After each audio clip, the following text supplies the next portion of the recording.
할렐루야, 반갑습니다. 우리 옆 사람과 한번 인사해 볼까요? 참 잘 오셨습니다. 오늘도 은혜가 충만하기를 원합니다. 오늘도 어김없이 또 목요일이 되었습니다, 여러분. 이 목요일이 어떻게 보면은 은혜를 충만하게 얻을 수 있는 그런 시간이었으면 좋겠습니다. 말씀으로, 또 찬양으로, 또 기도로 이렇게 함께 모여서 예배함으로 또 이렇게 은혜가 충만하는 그런 거룩한 시간이 또 이 목요일 이 저녁의 시간이었으면 좋겠습니다. 여러분들 오늘도 이 예배를 위해서 함께 기도하면서 나아갔으면 좋겠어요. 하나님, 오늘도 은혜 충만, 또 주님의 사랑이 충만하고 또 주님의 넘치는 능력이 충만할 수 있는 예배가 되게 하여 주시옵소서. 오늘도 성령님의 이끄심으로 나아갈 수 있는 예배가 되게 하여 주시옵소서. 이런 마음을 가지고 우리 이 시간 함께 기도하면서 나아가길 원합니다. 함께 기도합니다. 사랑이 풍성하신 하나님 아버지, 감사합니다. 하나님 아버지, 오늘도 우리의 예배 가운데 함께 하시며 오늘도 우리의 그 찬양의 목소리, 또 우리의 기도의 목소리, 또 말씀으로 화답할 수 있는 그 소망이 하나님 예배 가운데 임하길 원합니다. 하나님 아버지, 도와주시고 인도하여 주시옵소서. 불편하고 부족한 부끄러운 우리의 모든 것들을 다 내려놓고 오직 성령님의 이름으로 나아갈 수 있는 예배가 우리의 예배가 되게 하여 주시옵소서. 하나님 아버지, 하나님 아버지, 하나님 아버지, 하나님 아버지 도우소서. 우리의 연약함이 하나님 어찌 보면은 하나님을 영화롭게 할 수 있는 그러한 장이 되게 하여 주시고, 주님의 그 능력으로, 주님의 이름으로, 주님의 영광으로 나아갈 수 있는 아버지의 크신 이름이 되게 하여 주시옵소서. 하나님 아버지, 오 주님, 부족하고 연약한 종들의 마음을 붙잡아 주시고 주님의 그 능력이 오늘도 이 자리 가운데 임하게 하여 주시옵소서. 하나님 아버지, 허락하여 주시옵소서. 오 주님 도우소서. 오 주님 허락하여 주시옵소서. 오 주님.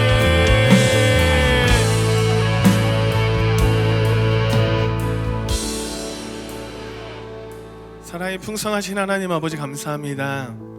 오늘도 우리에게 예배를 허락하심을 너무나 감사합니다.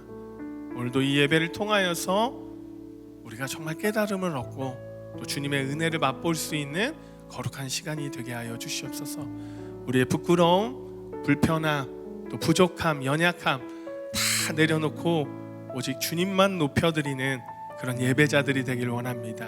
오늘도 우리와 함께 하여 주시고 우리의 은혜의 담비를 허락하여 주시옵소서. 이 모든 말씀 예수 그리스도의 이름으로 기도합니다. 우리 주님께 영광의 박수 올려드립니다. 할렐루야, 할렐루야.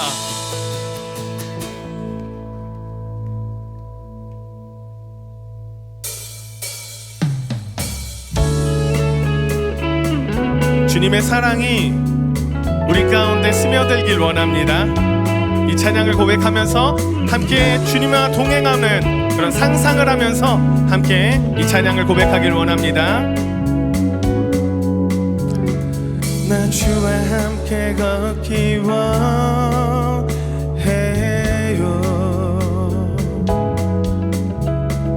주님 곁에 날 품어주세요.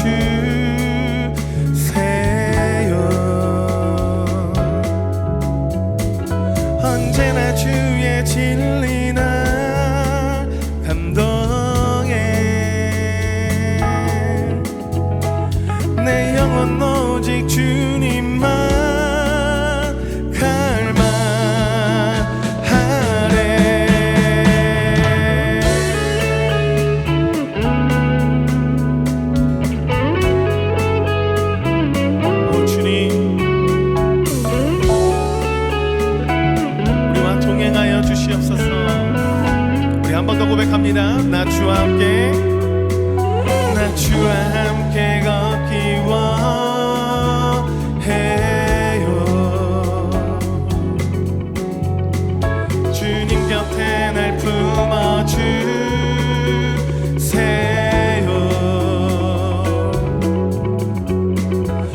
언제나 주의 진리나 감동해 내 영혼 오직 주님만 갈망하네 나의 사랑이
우리 모두 일어나서 주님을 경배하며 나아갑시다. 할렐루야!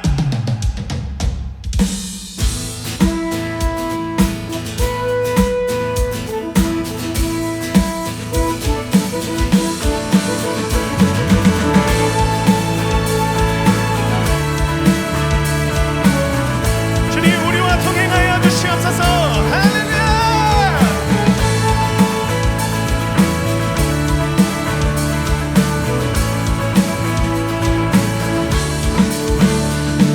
지금은 엘리야 때처럼 주 말씀이 선포되고 주의 종 모세의 때와 같이 언약이 성취되네. 비록 전쟁과 기근과 비판 환난 날이 다가와도 우리는 광야에 외치는 소리 주의 길에 돌아주니 구름 타시고 나 밟을 때 다시 오시네. 모두 외치세 이는 은혜니 시온에서 구원이 많네.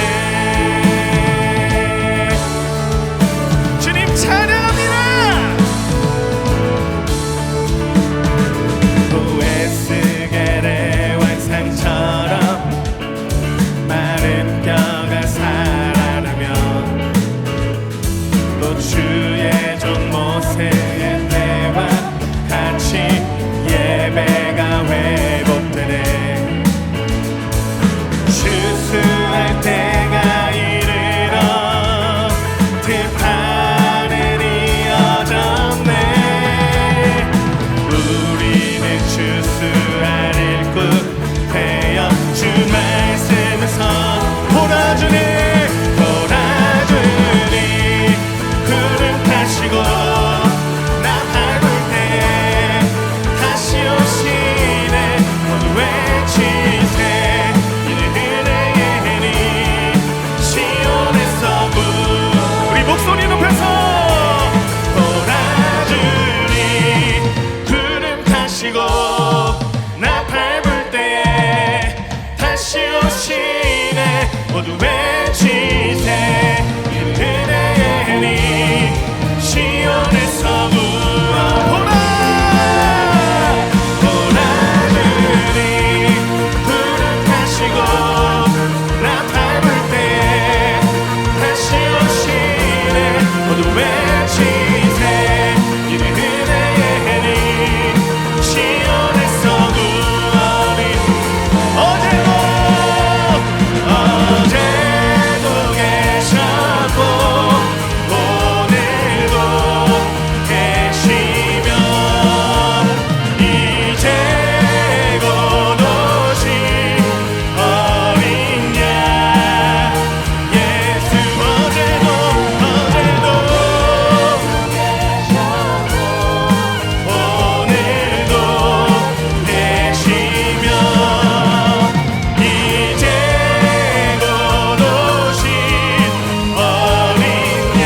찬양 찬양 찬양 찬양. 우리 주님께 영광의 박수 올려드립니다. 할렐루야.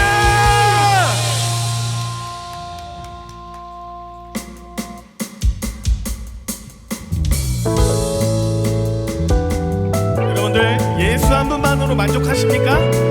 아멘입니까? 이 찬양을 고백하면서 주님 한 분만으로 만족하길 원합니다.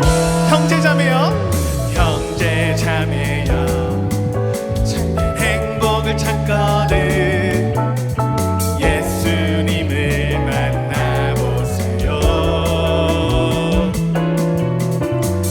그로 인하여 참 평안을 얻으며 나와 같이 고백할 거요. 한 번 더. 형제자매여 참 행복을 찾거든 예수님을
우리 한 번 더. 난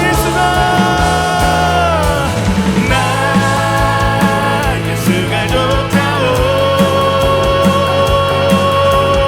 나 예수가 좋다오. 주를 사랑한다고 베드로 고백처럼 나 우리 이번에는 목소리로만 난 예수가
세상 가장 아름다운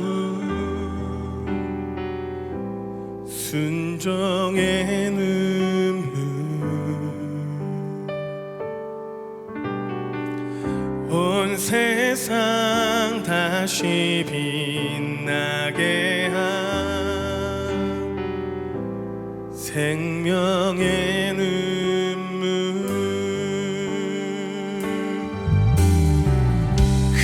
그가 이 땅에 오신 이유 죽어야 살게 되고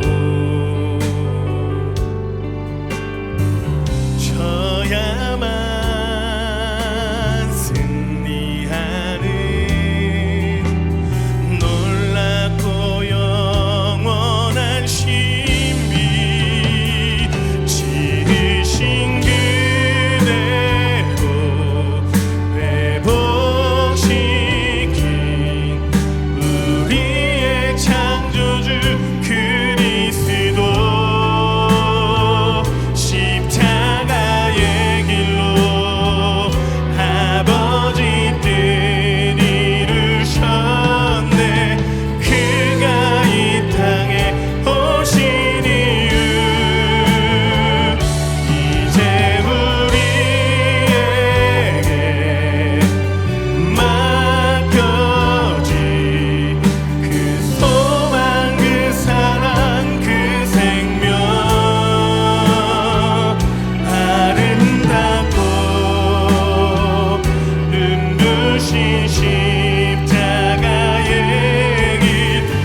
되시는 아버지 하나님, 궂은 날씨 속에서도 그리고 참 시끄러운 세상과 혼란한 상황 속에서도 우리가 하나님의 말씀과 주의 뜻을 갈망하기 위하여서 이 예배의 자리에 우리를 불러주셔서 너무나도 감사합니다. 하나님, 이 시간에도 지혜와 계시의 영을 마음껏 부어주셔서 하나님의 마음을 깊이 알게 하시고 하나님의 형상이 우리의 영혼 가운데 정말로 귀한 영광의 빛으로 비춰질 수 있는 은혜의 현장이 되어질 수 있도록 우리 성령 하나님께서 충만하게 일하여 주시옵소서. 특별히 아버지 하나님, 우리 주님께서 말씀하시기를 두세 사람이 내 이름으로 모인 곳에 나도 그들 중에 있겠다라고 말씀을 하셨습니다. 하나님, 이곳 가운데 주님 계신 줄 믿습니다. 하나님, 계신 주님의 영광을 보게 하여 주옵소서. 모세가 주의 영광을 보게 됨으로 말미암아 그의 얼굴이 해같이 빛나고 그 빛나는 얼굴로 하나님 이스라엘 백성들을 인도하였던 것처럼 우리가 주님의 영광을 바라보게 됨으로 말미암아 우리가 세상을 정복하게 하시고 우리를 통하여서 하나님의 나라가 가정과 교회와 사회와 전 세계 열방 가운데 견고하게 세워지는 것들을 보게 하여 주시옵소서. 하나님, 우리가 주님을 정말로 잘 따라가기를 원합니다. 우리에게 먼저 말씀하여 주시고 그 말씀 안에서 우리 주님이 말씀하신 대로 무엇이든지 말씀 안에서 간구하고 그 간구에 응답이 이루어지는 간증의 일들이 우리 모인 성도들 가운데 임하게 하여 주옵소서. 하나님, 시간이 남아서 주님 앞에 나온 것이 아닙니다. 마음의 여유가 있어서 주님 앞에 나온 것이 아닙니다. 정말로 주님을 사랑하는 마음으로 주님의 영광을 보기 위한 갈망의 마음으로 주님 앞에 나왔습니다. 하나님, 여기 모인 주님의 성도들 그냥 돌려보내지 마시고 하나님, 정말로 주님의 은혜를 받고 그의 은혜의 힘으로 살아갈 수 있는 놀라운 긍휼을 베풀어 주옵소서.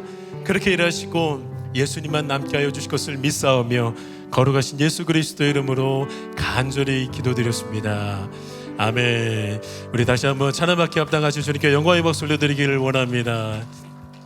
아멘. 오늘 하나님의 말씀입니다. 누가복음 18장입니다.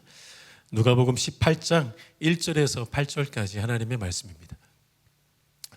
누가복음 18장 1절에서 8절까지 하나님의 말씀입니다. 자, 우리 한 절씩 교독하시고 맨 마지막 8절은 합독하면 좋을 것 같습니다. 제가 먼저 1절 읽겠습니다.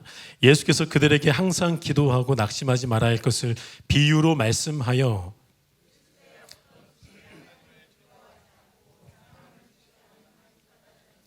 그 도시에 한 과부가 있어 자주 그에게 가서 내 원수에 대한 나의 원한을 풀어주소서 하되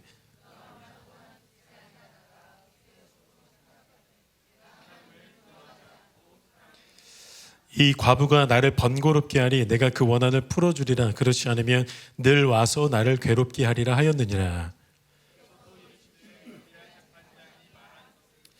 하물며 하나님께서 그 밤낮 부르짖는 택하신 자들의 원한을 풀어주지 아니하시겠느냐? 그들에게 오래 참으시겠느냐? 내가 너희에게 이르노니 속히 그 원한을 풀어주시리라. 그러나 인자가 올 때에 세상에서 믿음을 보겠느냐 하시니라. 아멘. 오늘도 이 말씀이 여러분들의 삶 가운데 그리고 영혼 가운데 깊이 새겨지는 은혜가 있게 되어지기를 주의 이름으로 축복합니다.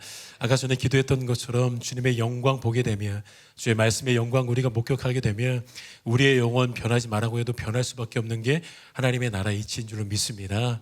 오랜만에 왔는데 좀 많이 변한 것 같습니다. 갑자기 화면을 봤는데 파래가지고 더 제 얼굴이 환하게 빛나는 것 같은데 기분 탓입니까? 그리고 제가 깜짝 놀란 게, 여러분 이게 보셨나요? 저는 이게 빨대를 꽂아놓을 줄은 상상도 못했습니다. 근데 지금 마시고 싶은데 이게 너무 실루엣이 안 예쁠 것 같아서 약간 좀 이상하지 않습니까? 혹시 시험에 드시는 분이 없기를 주의 이름으로 축복합니다. 오늘 하나님의 말씀의 제목을 저는요, 하나님과 불의한 재판장은 닮지 않았습니다 라는 제목으로 여러분들과 말씀 나누기를 원합니다. 제가 전도사 시절 때부터 자비량으로 섬겼던 특별한 캠프 하나가 있었습니다. 제가 한두 번 언급을 했을지 모르겠습니다.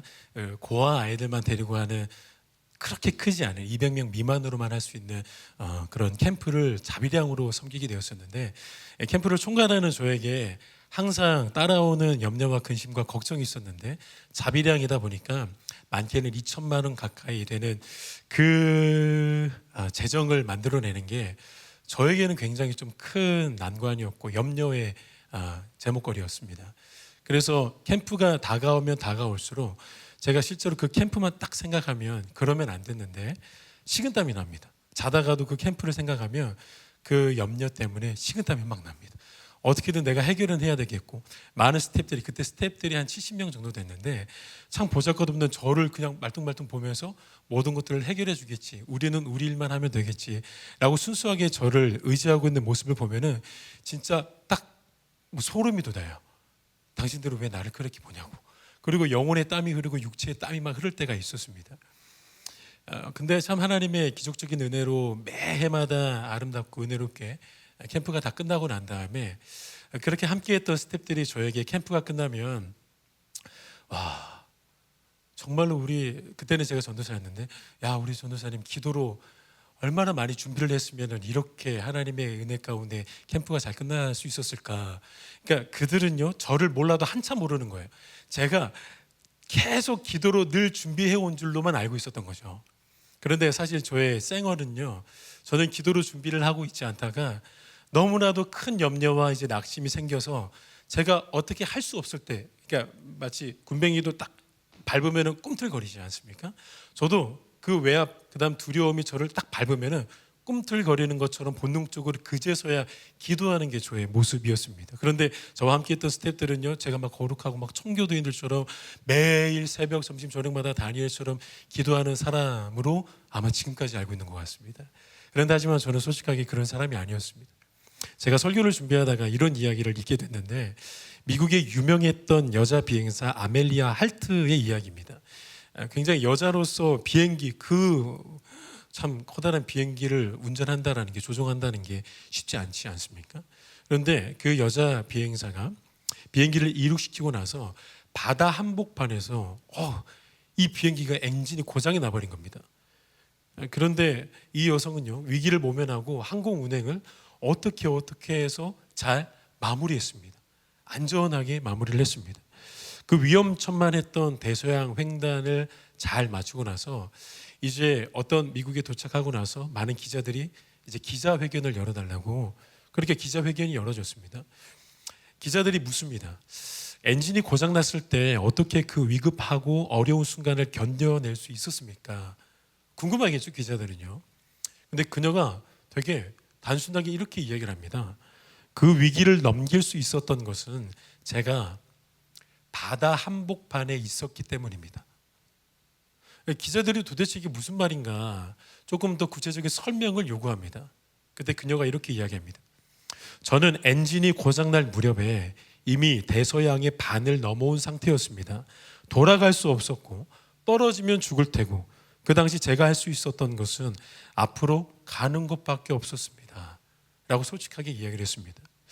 사실 이 여자 비행사의 이야기는, 위험천만했던 이야기는요, 사실 어쩌면 우리의 일상에서 저와 여러분이 다양한 형태와 다양한 모습으로 함께 마주하고 있는 일상의 모습일 수 있다고 생각을 합니다.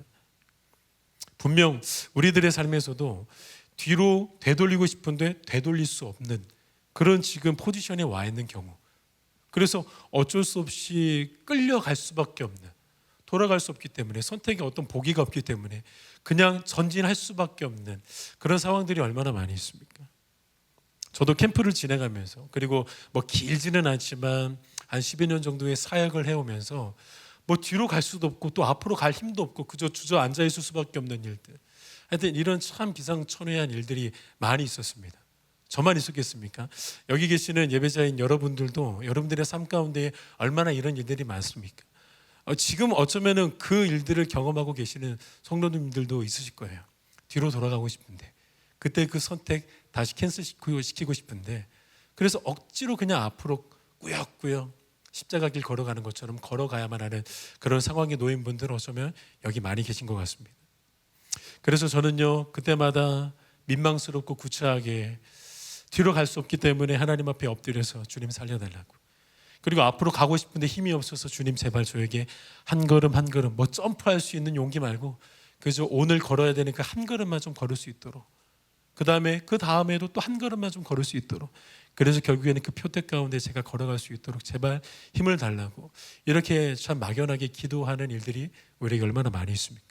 그런데 하나님은 그 기도 가운데에 어떠한 자세로 나왔든지 어떠한 상황과 어떠한 환경 속에서 기도를 했다든지 하나님은 그런 것들을 다 무시하고 언제나 우리의 기도를 들어주시는 하나님이라는 겁니다. 저의 기도를 그렇게 들어주셨고 지금도 여기 계시는 여러분들의 기도를 듣고 계시는 하나님이라는 겁니다. 제가 이 캠프 이야기로 시작하는 이유가 있는데 과거에 제가 그렇게 너무나도 수천만 원이 되는 뭐 적게는 막 수백만 원에서도 끝난 경우도 있긴 하지만 이게 천 단위로 넘어가면은 제가 이제 낙심해서 바로 하나님 앞에 참 비굴하게 하나님 죄송합니다 이제서야 기도를 하기 시작해서 그렇게 딱 기도를 하면 저에게 스치듯 들어오는 생각들이 하나 있었습니다. 제가 그때 기도의 골방으로 찾았던 때가 신혼집에서는 저기 세탁실이었습니다. 그래서 세탁기를 부여잡고 옛날에 우리 1세대, 2세대 선배님들은 기도할 때 뭐 소나무 하나 뿌리 뽑는다고 하지 않습니까? 그거 뽑기 전까지는 그거 막 기도 끝내지 않는다고 이거 자연 훼손하면 안 되는데 우리 선배님들은 그렇게 기도를 하셨습니다. 근데 그때 세탁기를 붙잡고 많이 기도했던 것 같아요. 뭐 세탁기에 영적인 의미를 부여한 건 아닙니다. 그냥 거기가 좀 시원했고 그냥 뭐 세탁기 돌아갈 때 그 소리에 내 기도 소리가 묻혀서 조금 더 기도를 크게 할 수 있었던 것 같고 하여튼 그래서 거기에서 기도를 많이 했는데 기도를 하다가 여러분들도 기도하실 때 가장 힘든 게 뭡니까? 잡념 아닙니까? 잡념. 아니 난 요즘에 드라마 본 적도 없는데 왜 10년 전에 봤던 드라마가 왜 기도만 하면 떠올라요? 제가 허준을 너무 좋아했어요. 정광열 버전 허준 있죠. 시청률 50% 넘었던 60% 넘었던 전 그때 꿈이 목사가 아니라 한의사였습니다. 침 놓고 싶었습니다. 아니 기도하는데 왜 허준이 떠올라요? 하필이면. 근데 그 잡념 때문에 기도가 잘 안 돼요. 염려와 낙심이 저를 막 뭉개고 날카롭게 바라보고 있어서 염려와 근심 마치 독초는 씹을수록 독이 나오는 것처럼 그거 묵상하느라 시간 다 보내버립니다. 그러니까 기도를 하려고 무조건 세탁기는 부여잡기는 잡았는데 기도답게 하지를 못하는 게 참 많이 힘들었습니다. 그런데요, 지금 기도는 빨리 해야 되겠는데 내가 이거 수천만 원 빨리 만들어내야 되고 하나님의 일하심을 봐야 되겠는데 이 잡념들, 허준 나오는 거 아마 이런 두려움과 염려들 그때 저에게 딱 스치듯 생각 하나가 떠오르는 게 뭐였냐면요, 위험한 발상을 하나 했습니다. 지금 이 순간에 내 앞에 예수님이 실제로 나타나 주셔서 나의 기도를 들으시고 나와 함께 대화를 하면은 참 기도가 잘 될 텐데 잡념 때문에 너무 고충이 크니까 심지어는 그런 생각을 하고 있는 저의 모습을 보게 되었습니다. 예수님이 실제로 딱 계시면 우리 여성분들 이제 대화의 상대가 있고 맘 통하는 사람이랑 카페에 앉으면은 뭐 12시간이 뭡니까? 그거 계속 이야기할 수 있잖아요. 뭐 3차 세계대전 터지지도 않았는데 터진 것처럼 막 얘기하시잖아요. 그런 것처럼 예수님이 딱 계셔주시면 예수님 제가 오늘 이런 이야기 이런 일들이 있었고 제가 이런 고민이 있어요. 예수님이 또 하나 이렇게 이야기해 주게 좀 해줘. 엄마 정신 차려. 제가 정신 차리고 싶은데 예수님 어떻게 하면 좋을까요? 엄마 너 지금 기도하는 것처럼 계속 기도하면 돼. 이렇게 뭔가 좀 기브 앤 테이크처럼 주고받으면서 대화를 하면은 잡념도 없어질 거고 제가 사랑하는 허준 형님도 사라질 수 있을 것이고 염려와 근심 그렇게 크게 보였던 그 염려와 근심도 사라질 것 같고 그런데 문제는 예수님이 제 눈앞에 보이지 않는다는 게 언제나 그때 문제였습니다. 그러면서 저에게 또 하나 생각이 드는 게 뭐냐면 이래서 이스라엘 백성들이 광야에서 모세가 눈에 늘 보였는데 모세가 눈에 보이지 않으니까 곧바로 뭐 기다릴 필요도 없이 금송아지를 만들어서 눈에 보이는 신의 형상을 만들었구나 이런 생각이 저에게 드는 것이었습니다. 그러니까 신의 형상이 보여야지만이 마음의 안정감을 갖는 이게 우리의 죄의 끝판왕의 모습이구나. 그래서 우리는 형상을 뭔가를 만들어야 되겠구나. 여러분 그 돈 도대체 뭐길래 우리 눈에 항상 보여야 됩니까? 왜 계좌에 공이 많이 있어야 됩니까? 눈에 보여야 안정감을 갖구나. 이런 생각을 제가 하게 되었습니다. 여러분 제 기도의 모습 속에서 적나라하게 드러났던 가장 큰 약점과 뭐 다르게 표현하면 죄는 믿음이 없다는 것이었습니다.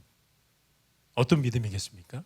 지금 제가 부리락해 나름대로 열심히 기도한다고 하기는 하지만 지금 나의 기도를 하나님이 들어주고 계신다라는 그 믿음이 없습니다. 그 믿음이 없으니까 해괴망측한 생각까지 하게 된 건 아니겠습니까? 예수님이 내 눈앞에 조금 계셔주면 좋겠다라는 이런 참 무서운 생각. 참 우스갯소리 이야기인데요. 이런 이야기가 하나 있습니다. 매일 아침마다 기도하러 교회에 오던 어느 주교가 있었습니다. 30년 동안 매일 아침마다 그 기도의 습관을 빼먹지 않았던 주교입니다. 그래서 어느 때와 다름없이 이 주교가 아침에 예배당에서 하나님을 간절히 찾으면서 아버지요 하면서 기도를 시작했습니다. 뭐 30년 동안 하루도 빼먹지 않고 해왔던 기도인데 뭐 그 어렵겠습니까? 아버지요 아버지요 이렇게 기도를 했습니다. 그런데 불현듯 갑자기 음성이 들려옵니다. 그래 아들아 내가 여기 있다. 음성이 들려옵니다. 주교가 갑자기 어리둥절하더니만 주님 웬일이세요?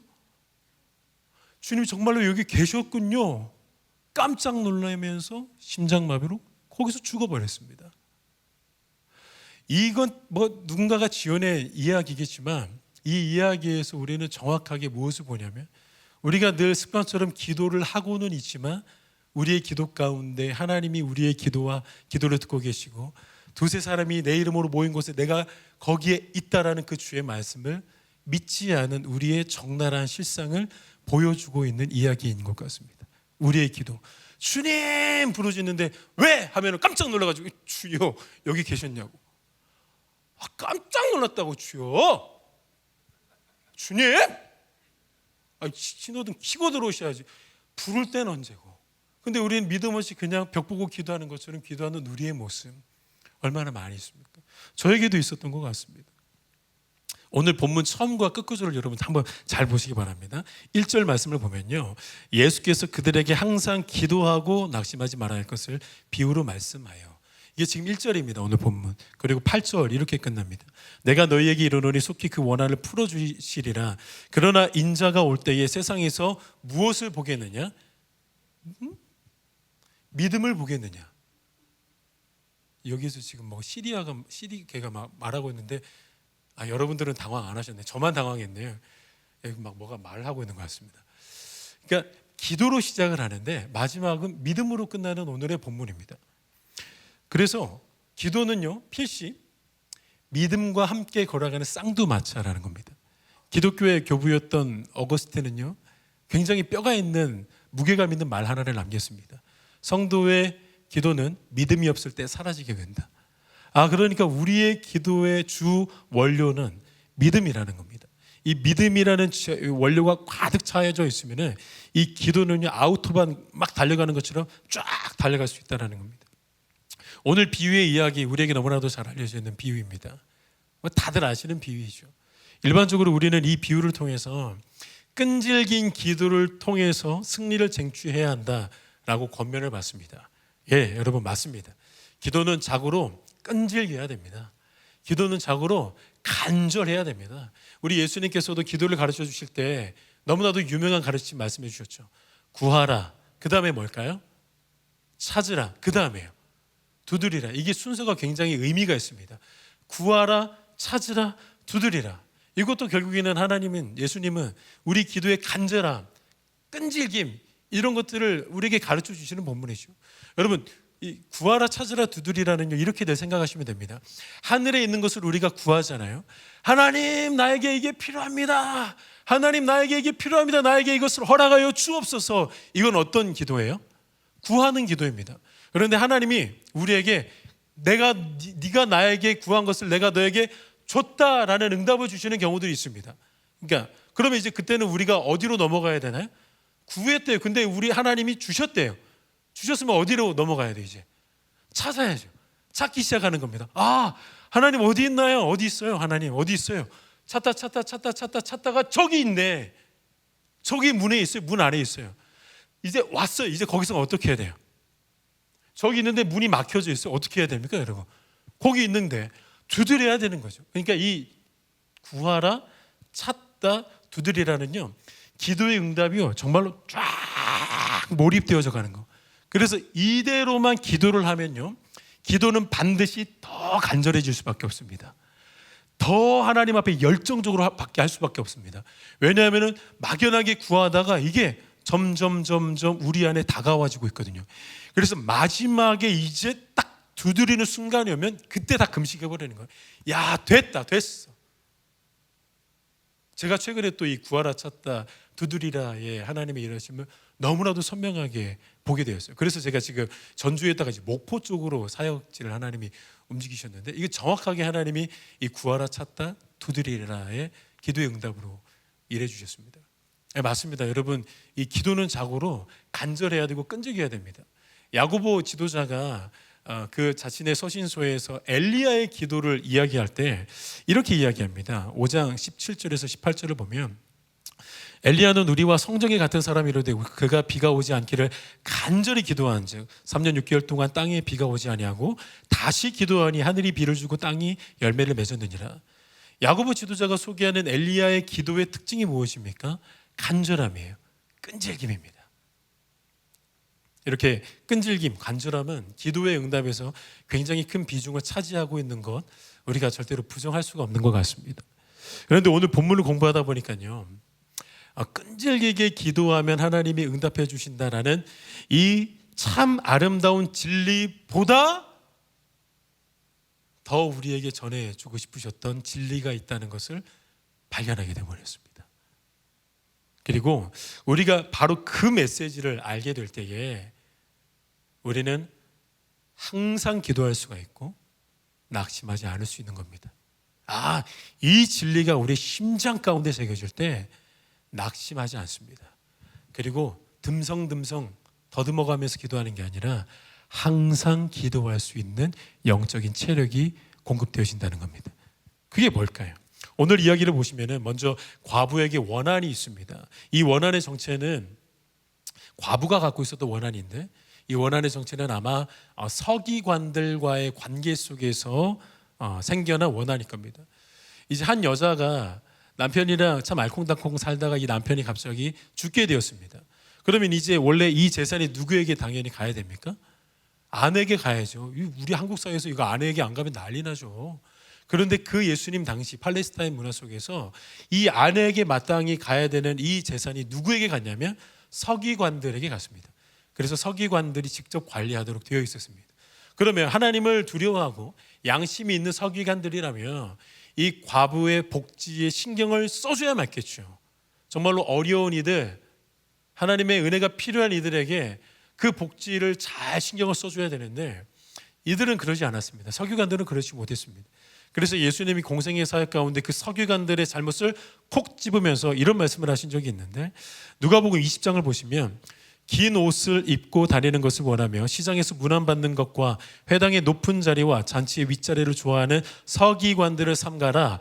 그들은 과부의 가산을 삼키며 외식으로 길게 기도하니. 자, 서기관들은 과부의 가산을 삼킨다고 예수님이 딱 지적하신 바가 있습니다. 아마 오늘 등장하는 과부가 가지고 있는 원한의 류가 아마 이런 류였을 가능성이 굉장히 큽니다. 그래서 그 과부가 자신의 권한을 빼앗긴 데서 찾아오는 그 비통함과 원통함을 이제 재판장에게 찾아가서 호소하고 있는 겁니다. 자, 스토리는 이렇게 전개가 됩니다.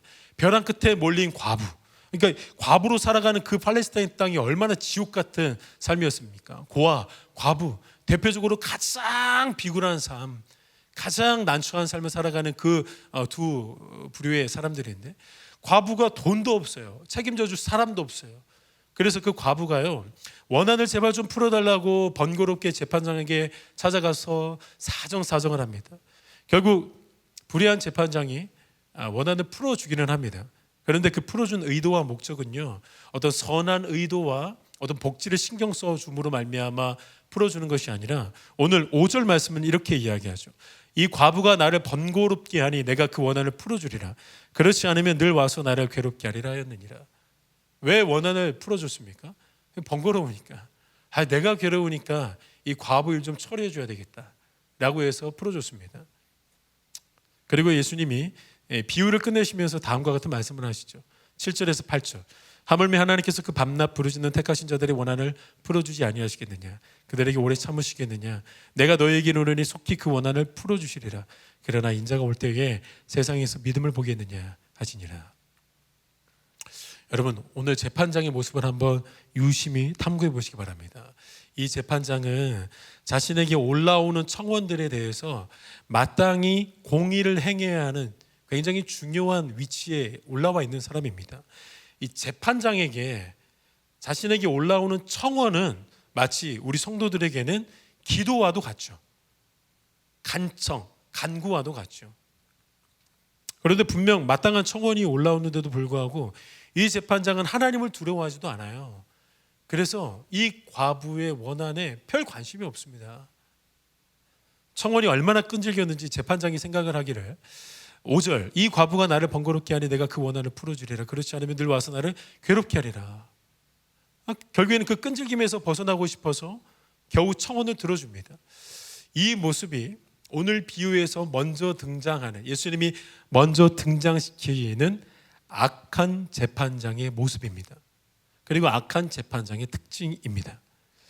여러분은 지금 이 스토리를 간략하게 지금 들으셨는데, 이 스토리를 들으시면서 가장 먼저 어떤 느낌을 받으십니까? 평소에 이 누가복음 18장의 이 본문을 대하시면서 여러분들은 어떤 느낌을 받으십니까? 우리도 뭐가 됐든지 간에 뭐 미친 여자 소리 듣든 미친 남자 소리 듣든 하여튼 오늘부터 막 과부처럼 지독하고 끈질기게 기도하면 그 끈질김 때문에, 그 끈질김에 근거되어져서 하나님이 기도에 응답하신다라는 것을 여러분 느끼고 계십니까? 그 끈질김 때문에 응답하시는 하나님.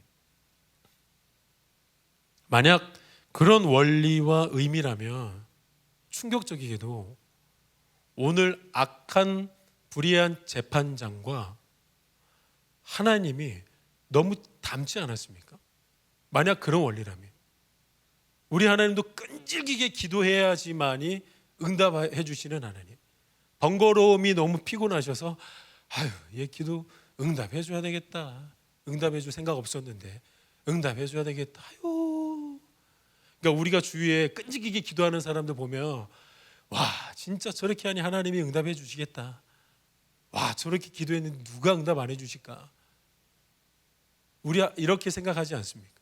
만약에 그 끈질김에 비례해서 하나님이 응답해 주시는 하나님이라면 오늘 본문에 나오는 그 불의한 재판장과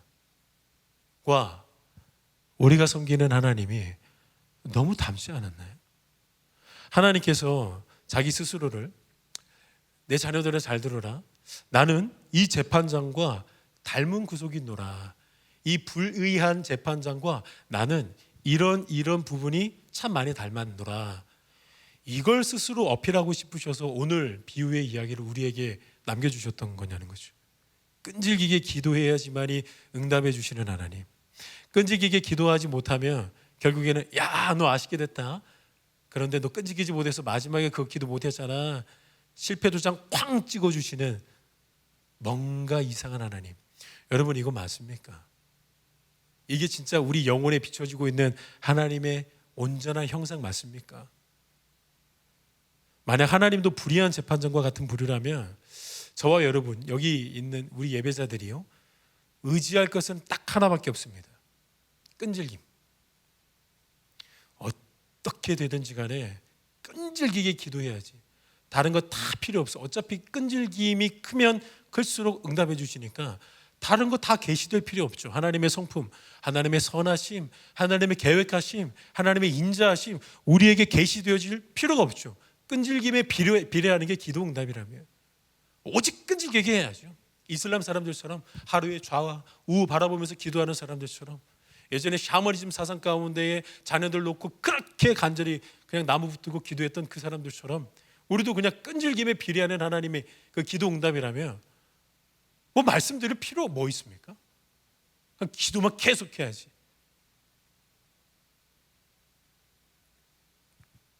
그래서 우리는 오늘 본문에서 이 핵심을 놓쳐서는 안 되는 겁니다.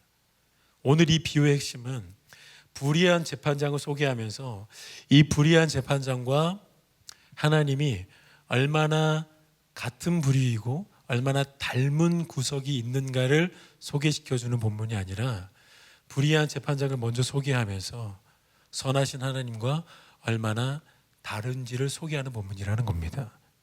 이게 핵심입니다. 대조시키기 위해서 먼저 꺼냈던 인물이 불의한 재판장입니다. 과부는 악한 재판장으로 인해서 두 가지 커다란 고통을 당하고 있어요. 첫째, 내가 가지고 있는 이 원한이 이 재판장이 과연 풀어줄 만한 원한인가? 아니, 조금 더 정확하게 표현하면 내가 이 원한이 있고 이 비통함이 있는데 이 비통함과 원한이 풀려질까? 과연? 내 이 썩어버린 이 마음, 문드러져 있는 이 심장, 내가 과연 이거 다 씻겨내려져 갈 수 있을까? 이 염려와 근심이 있습니다.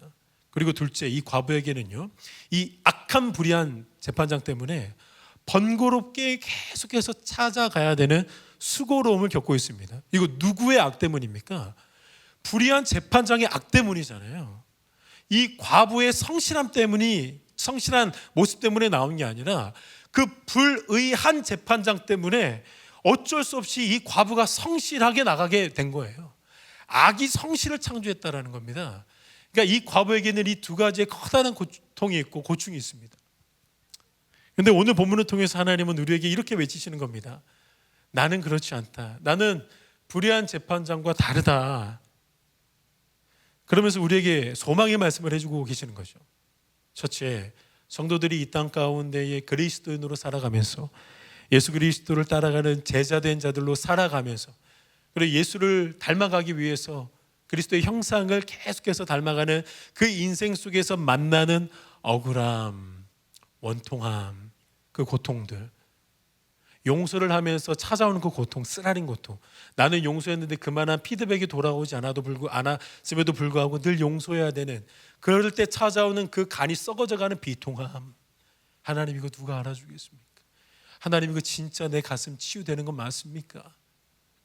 그런데 그 원통함과 비통함을 하나님은 치유해 주시고 해결해 주시는 하나님이라는 사실입니다. 왜냐하면 하나님은 불의한 재판장과 다르기 때문에 그래요. 의로우신 재판장이시기 때문에 그 원한과 비통함을 다 해결해 주시는 하나님이십니다. 그래서 우리가 성도로 살아갈 때 때로는 찾아오는 어떻게 보면 원한들이 있습니다. 이웃을 섬기는 데 찾아오는 원한들, 내가 이렇게 섬겼고 교회를 향하여서 이렇게 충성을 했는데 찾아오는 아픔들, 어디에서 말도 못하는 그 아픔들, 여러분 그거 하나님이 다 알고 계시고 하나님이 가장 적당한 때에, 가장 선한 때에 하나님의 작품으로 여러분들의 삶 가운데에 선물해 주시는 일들이 일어날 줄로 믿습니다.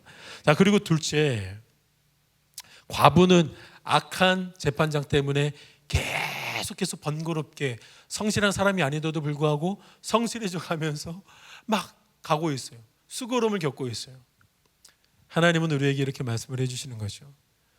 끈질기게 기도해야지만이 들어주는 하나님이 아니라 속히 응답해 주고 싶어 하시는 하나님이라는 것. 그래서 오늘 본문은요, 결론부에 이렇게 말씀을 하죠. 7절에서 8절. 하물며 하나님께서 그 밤낮 부르짖는 택하신 자들의 원한을 풀어주지 아니하시겠느냐? 그들에게 오래 참으시겠느냐? 내가 너에게 이르노니 속히 그 원한을 풀어주시리라. 하나님의 음성이 여러분 들려주십니까? 나는 너희들의 기도를 오래 듣고만 있지 않겠다. 속히 내가 너희들의 기도에 응답하겠다. 하나님은 계속해서 우리에게 이 말씀을 하시는 겁니다. 불의한 재판장은요, 끝까지 안 들어주다가 자기 귀찮아가지고 그거 응답해줬고 해결해줬는데 하나님은 아니라는 거예요. 정반대로 생각하셔야 됩니다. 그냥 기도를 하기도 전에 빨리 응답해주고 싶어 하시는 하나님, 말을 꺼내기도 전에 그냥 바로 응답해주고 싶어 하시는 하나님, 그게 하나님의 심정이라고 말씀을 하고 있는 거예요. 여러분, 이래도 오늘 나오는 불의한 재판장과 선하신 하나님이 닮아 보이십니까? 불의한 재판장과 선하신 하나님은 닮지 않았습니다. 닮은 구석이 없습니다. 오늘 이 비유는 우리에게 기도의 방법과 어떤 기도의 자세를 가르쳐 주기 전에 하나님의 성품, 하나님의 거룩하신 형상을 우리에게 계시해 주고 있는 본문입니다. 우리의 아픔과 억울함과 원통함을 알고 계시고 뿐만 아니라 우리의 간구, 우리의 기도, 이 모든 고백 가운데에 단어 하나도 놓치고 싶지 않으시는 그 하나님의 선하신 마음이 계시되어져 있는 본문이라는 겁니다. 여러분, 우리가 항상 기도할 수 있는 힘. 오늘 본문 1절에 말하잖아요. 항상 기도하고 낙심하지 말라라고 하면서 지금 비유를 말씀을 하시는데, 우리가 항상 기도하고 낙심하지 않을 수 있는 비결은 하나님이 계시해 주신 이 하나님의 형상이 우리의 영혼과 만날 때입니다. 그 하나님을 만나게 될 때 우리는 항상 기도할 수 있고 우리는 낙심하지 않을 수가 있습니다. 제가 캠프를 관련해서 기도할 때 왜 나는 낙심했을까? 그리고 나는 왜 항상 기도하지 못했을까? 저에게 열심이 없어서가 아니었습니다. 어떤 기도의 재능이 없어서가 아니었습니다. 저에게 하나님의 형상이 없었습니다. 모세가 바라봤던 그 하나님의 광채를 저는 보지 못했기 때문에 그렇습니다. 그래서 자연스럽게 저에게는 그 쓰라린 열매들이 나왔던 거죠. 막 형상을 만들고 싶어하는 모습들, 기도하기 싫은 모습들, 뭐 오래 기도하지도 못하고 낙심하고 있는 우리의 모습들이 나왔던 겁니다. 여러분, 힘들었던 때 생각나십니까? 여러분들의 삶 가운데 힘들었던 때. 아마 대부분 예수님을 찐하게 만나신 분들은요, 참 이거 뭐 드라마로 만들어도 될 만한 그런 간증들 하나씩은 다 가지고 계실 겁니다. 그런데요, 그 고통 가운데 있을 때 흘릴 눈물이 없어서 이제 말라버릴 정도로 숨 쉬는 것만 할 수밖에 없는 그 정도의 고난과 고통을 만났을 때는 기도할 힘조차 없습니다. 우리 사랑하는 여러분, 고난 가운데 있는 성도 보시면 너 막 기도해야 돼 이런 말씀하지 마세요. 기도할 힘이 없습니다. 일어날 힘이 없어가지고 누워있는 사람에게 야 인마 일어나, 아니 다리 잘려 있는데 어떻게 일어나요? 그때 어떻게 해야 됩니까? 이렇게 세워줘야죠. 그거 어떻게 해야 돼요? 우리가 기도해 줘야죠.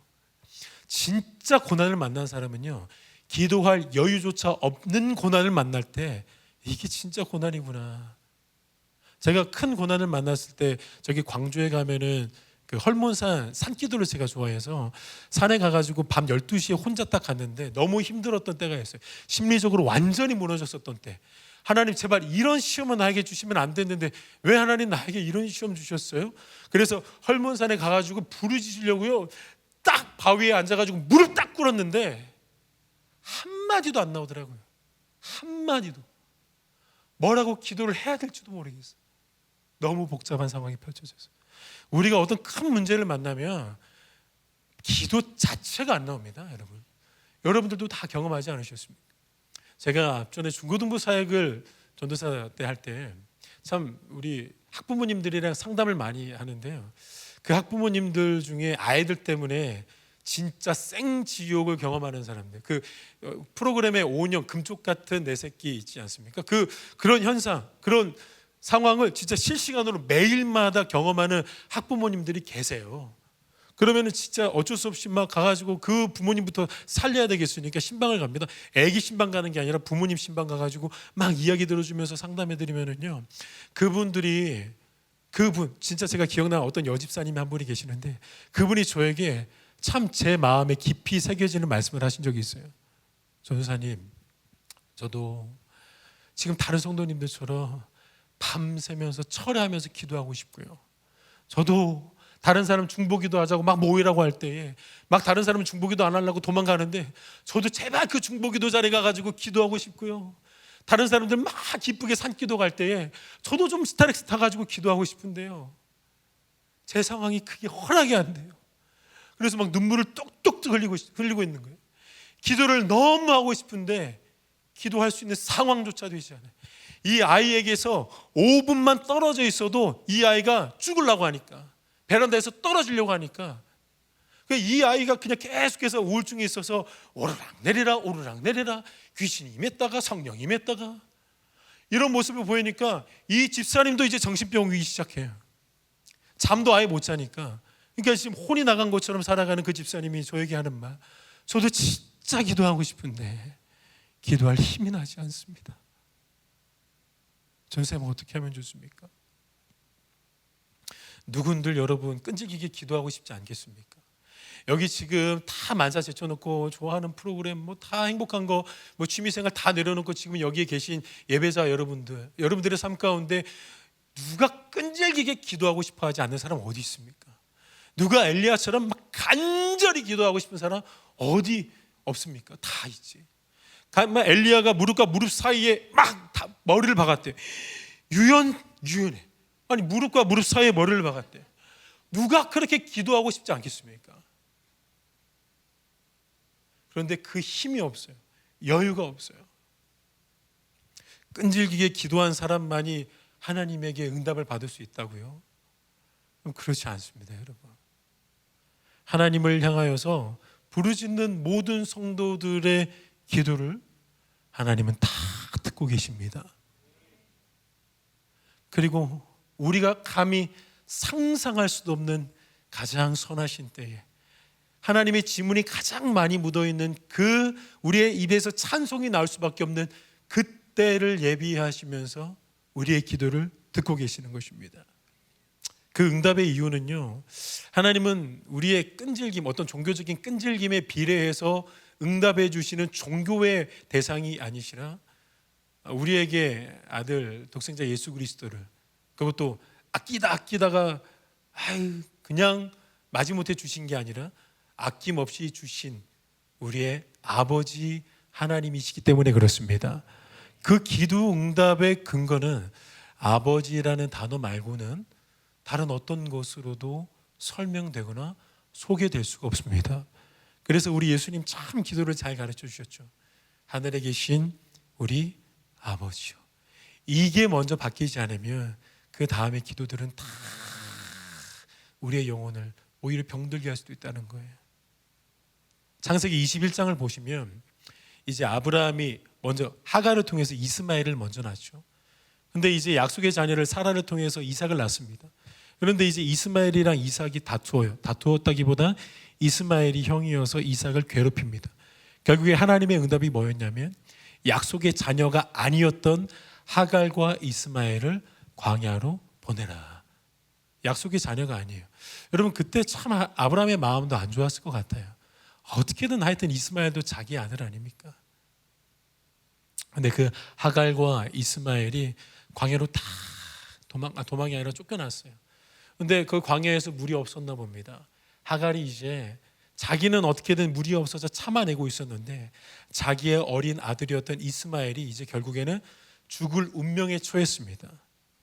그러면서 그 자신의 아들이 죽어가는 모습을 차마 눈앞에 두고 보지 못해서 안고 이 아이의 죽음을 받아들이기가 너무 힘들어서 저 먼 멀리 가가지고 하갈이 소리내면서 울어요. 주여! 내 아들이 이렇게 죽습니다 하면서 소리를 내서 울어요. 오늘 창세기 21장을 보면 16절에 이르되 아이가 죽는 것을 차마 보지 못하겠다 하고 화살 한바탕 거리 떨어져 마주 앉아 바라보며 소리내어 우니, 그러니까 지금 저기에 아들이 있고요. 아들을 보면서 가까이에서는 그 죽음을 보기가 힘드니까 생각해 보세요, 여러분. 자기 자녀가 죽어가고 있어요. 그것도 말라서 죽어가고 있어요. 저기서 그냥 쥐 하면서 울고 있어요. 그때 하나님의 음성이 들려집니다. 17절. 하나님이 그 어린아이의 소리를 들으셨으므로 하나님의 사자가 하늘에서부터 하갈을 불러 이르시되 하갈아 무슨 일이냐 두려워하지 말라 하나님이 저기 있는 아이의 소리를 들으셨나니. 전 놀랍습니다. 이 본문이 누구의 소리를 들었다고 하나님이 말씀을 하시죠? 아이의 소리를 들으셨다고. 분명히 막 소리내면서 울고 있었던 사람, 경기를 일으킬 정도로 막 광야가 떠내려갈 것처럼 소리내면서 울었던 사람은 하갈이에요. 주여! 하면서 울었던 건 하갈인데 하나님은요 하갈의 소리를 듣고 응답하신 게 아니라 죽어가는 아이의 소리를 하나님이 들으셨대요. 그 죽어가는 아이의 소리는 어땠을까요? 주여 죽어갑니다 이랬겠죠. 주여 이제 죽습니다 주여 저의 영혼을 받아 주옵소서 이랬겠죠. 죽을 때 죽어가는 아이니까 아무 소리도 들리지 않았을 거예요.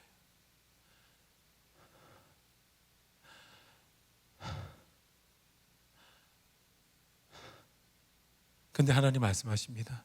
하갈아 내가 저 아이의 소리를 들었노라 라고 말씀을 하시는 거예요. 우리의 기도를 듣고 계시는 하나님은요 우리가 어떤 완벽한 문장을 잘 갖춘 기도, 그리고 포기하지 않고 막 끈질기게 간절히 간구한 기도에도 하나님 반드시 응답하십니다. 그런데 부모 돼 보니까 하나님은 그런 모든 기도에도 늘 응답하시고 귀 기울이시는데 아픔 속에 있는 거 있잖아요. 아픔 속에 있는 거. 부모에게조차 꺼내기 힘든 그 고통들. 누군가에게는 죄 문제일 수도 있겠죠. 왜냐하면 죄가 가장 아프니까. 그 죄 꺼내고 싶은데 하나님에게도 꺼내기 힘들어서 그냥 아파하고 있는 거. 그리고 누군가는 자녀의 고통. 이거 중직자로 살아가다가 내 자녀 어떻게 살아가는지 이런 거 막 형편없는 모습 보면서 이거 어떻게 막 성도들한테 기도 요청해 라고 숨겨놨던 그런 기도의 제목들과 고통의 제목들, 물질의 제목들. 하나님, 저 앞으로 어떻게 결혼해요? 하나님, 어떻게 해요? 다른 사람들한테 이거 기도 요청도 못 하겠어요. 그런 것들. 그런데 한 번도 거기에 대해서는 참 막 서론본론 갖추어가면서 막 논문 아르는 것처럼 기도한 적이 한 번도 없었는데 하나님은요, 그 아픔에 귀를 기울이시는 하나님이라는 거예요. 저도 제 아이와 딸아이가 항상 저에게 간구하는 이거 사주세요, 이거 사주세요 다 듣고 있는데 제가 가장 귀가 커질 때는 평소와 다를 때입니다. 왜 말이 없어졌지? 어디 아픈가? 왜 어린이집 갔다 왔는데 표정이 안 좋지? 그때는요, 귀가 이렇게 커집니다. 이렇게 커져가지고 세양아, 무슨 일이 있었어? 이렇게 커집니다. 육신의 부모도 귀가 그때 그렇게 커지는데 우리 영혼의 아버지신 하나님은요, 정말 작은 소리, 우리가 진짜 말하기 힘든 그 작은 소리에도 귀 기울이시는 하나님이라는 사실입니다. 이사야서 25장 24절 말씀을 여러분들의 영혼 가운데 새기셨으면 좋겠습니다. 그들이 부르기 전에 내가 응답하겠고 그들이 말을 마치기 전에 내가 들을 것이라. 한 번 더요. 그들이 부르기 전에 내가 응답하겠고 그들이 말을 마치기 전에 내가 들을 것이라. 기도하려고 딱 나왔어. 부르지도 않았는데 알았어. 하나님, 예수 그리스도 이름으로 기도 알았어. 이게 하나님의 마음이라는 거예요. 아버지라는 단어 말고는 그 어떤 것도 이건 설명이 안 됩니다. 그 아버지 되시는 하나님이 저와 여러분의 작은 신임에도 응답하고 계시는 줄로 믿습니다. 제가 영상 하나를 준비해 왔는데 여러분들 다 한 번 정도는 보셨을 만한 참 유명한 영상입니다. 전 세계적으로 이미 많이 공유되어 있는 영상인데 제가 최근에 이 영상을 한 번 더 보게 됐어요. 그러면서 오늘 본문이 이 영상을 통해서 확 환기가 되어지는 은혜가 있을 겁니다. 5분 정도 되는 영상인데 다시 한번 잘 묵상하면서 시청해 보셨으면 좋겠습니다.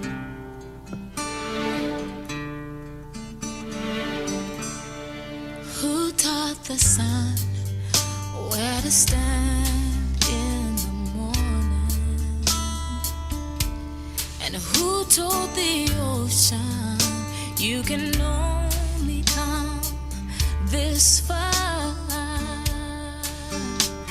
And who showed the moon where to hide till evening? Whose words alone can catch a falling star? Well, I know my Redeemer lives. I know my Redeemer lives.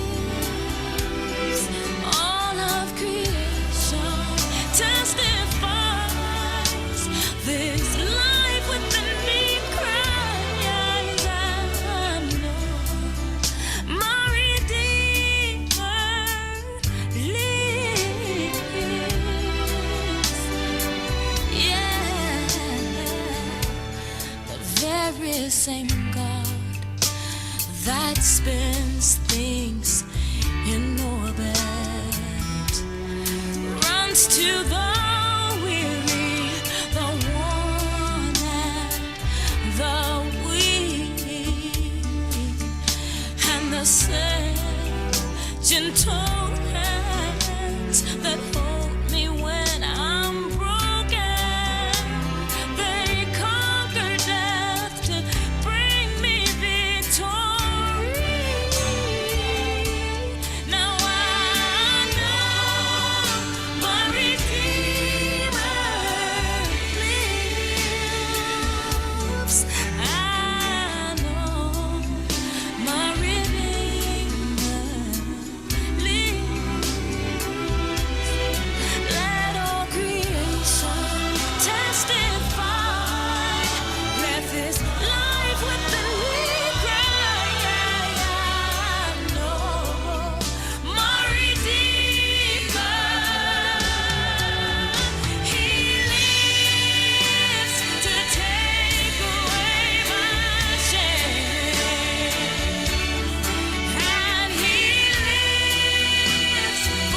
이쪽 불만 켜주시겠어요? 네.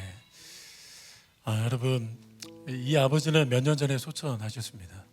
근데 이 아버지가 이렇게 자신의 인생을 헌신하게 된 이유는 이 아들의 어마어마한 간구도 아니었고, 이게 도대체 무슨 말인가 할 정도로 잘 아버지만 들을 수 있는 그 아들의 단어 한마디, run.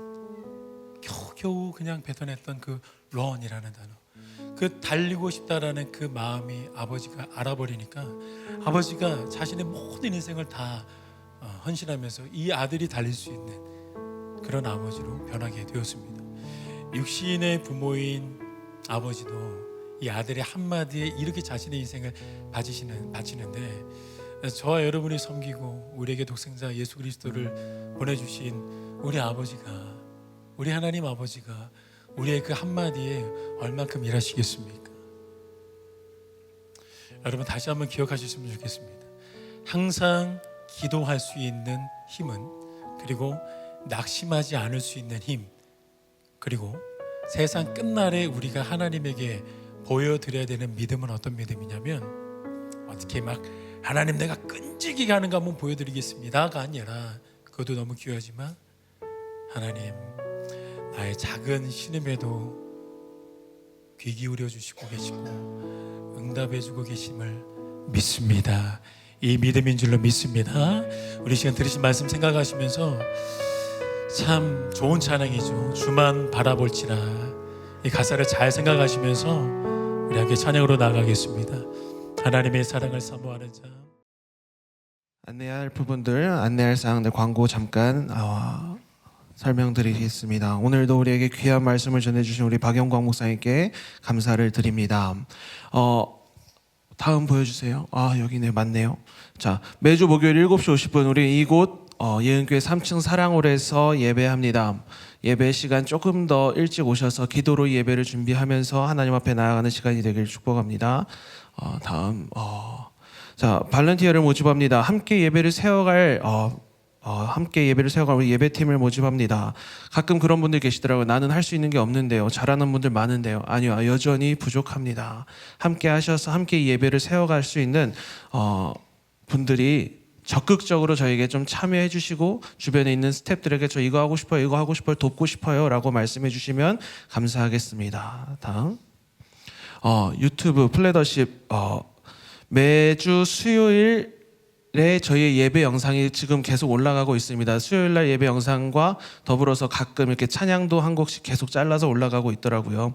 그 유튜브 좋아요, 댓글, 구독, 알림 설정해 주시고, 함께 그 유튜브를 통해서 또 은혜를 나누는 우리 예배자들 되길 축복합니다. 제가 이 광고를 하려고 제가 어제 구독을 눌렀어요. 그동안 안 했거든요. 근데 이 광고를 내가 하려면 나는 좀 해야 되지 않을까 싶어서 어제 제가 구독을 눌렀습니다. 우리 이곳에 있는 예배자분들도 이 예배를 사모하는 마음으로 구독 눌러주시고 함께 또 집에서 각자 계신 곳에서 예배에 참여했으면 좋겠습니다. 그리고 토요일 오전 11시 플래더십의 날마다 찬양으로 극동방송에서 계속해서 나아가고 있습니다. 시간 내서 들어주셨으면 좋겠어요. 시간 내서 우리 그러거든요. 때 되면 듣겠지 그러면 안 들어지더라고요. 시간 내셔서 그 시간에 함께 우리 은혜를 다시 한번 되새겼으면 좋겠습니다. 다음 인스타그램이 재개되었습니다. 원래 있었다가 할 사람이 없어서 다들 바빠서 멈춰 있다가 이번에 다시 인스타그램에 재개되었습니다. 이 인스타그램을 통해서 이 예배에 대해서 미리 광고가 나갈 거예요. 그 주 찬양이 어떤 찬양들을 할 거고, 어떤 목사님이 오셔서 어떤 말씀을 전할 것이고, 또 그 예배에 대해서 광고가 계속 나갈 거고요. 우리가 드리는 이 예배가 계속해서 영상으로 또 짧은 쇼츠 영상으로 이 유튜브와 인스타그램에 계속해서 올라갈 겁니다. 이 인스타그램을 하시는 분들은 팔로우 해주시고 계속 인스타그램으로 소식을 함께 나눠가는 우리 모든 예배자들 되길 주님의 이름으로 축복합니다. 이 시간 서로 앞뒤 좌우에 계신 분들과 함께 축복하며 나아가겠습니다. 우리 앞뒤 좌우에 계신 분들 향해서 손을 내밀어 주시고 함께 웃어 주시고 또 함께 서로를 악수해 주시고 안아주시며 함께 축복하며 나아가겠습니다. 온유하고 성실하신 주님이 당신을 사랑합니다. 아름답고 한결같은 주님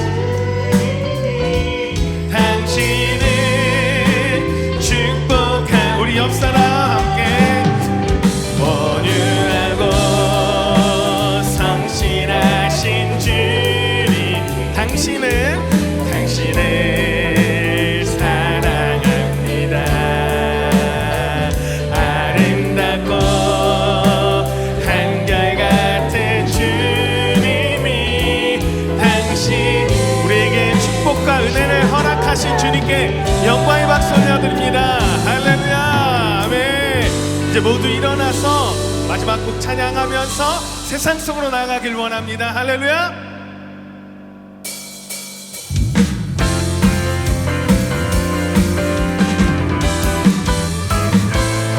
아멘. 지금 우리가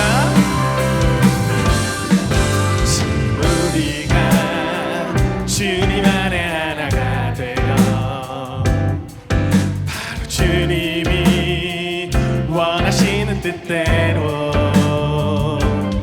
주님의 크신 영광 높이는 노래가 되어 온 세상을 아름다운 우리 한 번 더 고백해볼까요? 지금 우리가 주님 안에 하나가 되어 바로 주님이 원하시는 뜻대로 주님의 크신 영광 높이는 노래가 되어 온 세상을 아름답게 우리 모두가 아멘 우리 모두가 주를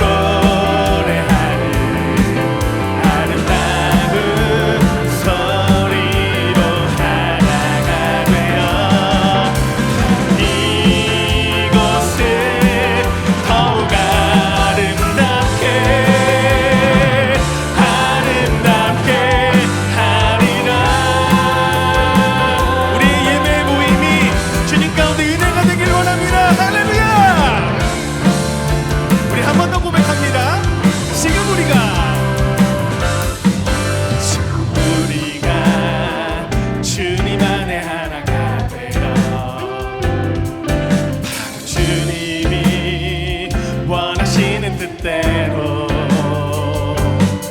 주님의 크신 영광 높이는 노래가 되어 온 세상을 아름다운 우리 한 번 더 지금 우리가 아멘 지금 우리가 주님 안에 하나가 되어 바로 주님이 원하시는 뜻대 우리는 예수의 공동체입니다. 아멘. 높이는 노래가 되어 온 세상을 아름답게 우리 모두가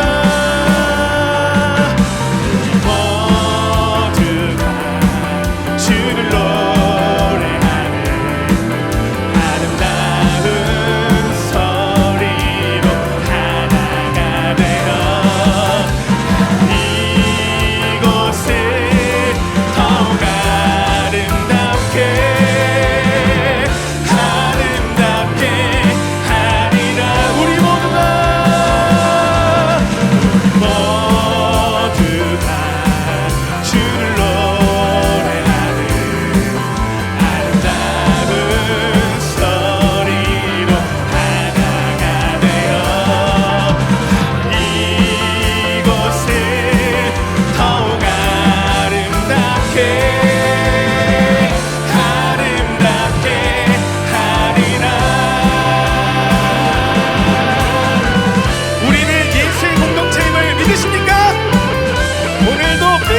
주님께 달려가길 원합니다. 할렐루야. 우리 한 번 더 우리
이제는 예수 그리스도의 은혜와 하나님의 사랑과 성령님의 교통하심이 오늘 하나님을 예배하기 위해 모인 주님의 택한 예배자들 머리 위에, 그리고 예배자들의 가문과 자녀들 위에, 그리고 플랫 워십과 이곳 예은교회 위에 이제까지와 영원토록 함께 있을지어다.